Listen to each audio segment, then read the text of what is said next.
త్రిత్వములో మనము ఏమి నేర్చుకోవాలి? త్రిత్వము మనకు నేర్పించేటువంటి సత్యం ఏమిటి? త్రిత్వములో ముగ్గురు దేవుళ్ళు కాదు, ముగ్గురైన ఒక దేవుడు మనకు అనుగ్రహించే ఆశీర్వాదాలు ఏమిటి అని ఒకవేళ మనం ఆలోచన చేస్తే, ఆయన మూలమునను, ఆయన ద్వారాను, ఆయన నిమిత్తమును సమస్తము కలిగి ఉన్నది. ప్రియమైన బిడ్డలారా, ఈ దినము మనము కలిగి ఉన్నటువంటి ఏదేమైనప్పటికీ సమస్తము తండ్రి, కుమార, పరిశుద్ధాత్మ మూలమున మాత్రమే జరిగినది. ఆయన మూలము కాకోకుండా, ఆయన యొక్క ప్రాధాన్యత లేకోకుండా మన జీవితంలో మనం ఏదీ పొందలేము. ప్రియమైనటువంటి దేవుళ్ళారా, మనం అనుకోవచ్చు తండ్రి కాలం అయిపోయింది కదా, కుమారుని కాలం అయిపోయింది కదా, పరిశుద్ధాత్మ కాలములో మనం ఉన్నాము.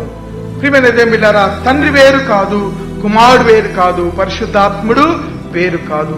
త్రియేక దేవుడై ఒక్కడైనటువంటి క్రియేటర్ గా ఆయన మనకిచ్చేది ఏంటంటే, ఆయన మూలమునను, ఆయన ద్వారాను మాత్రమే మనము సమస్తము చేయగలిగినటువంటి వారమై ఉన్నాము.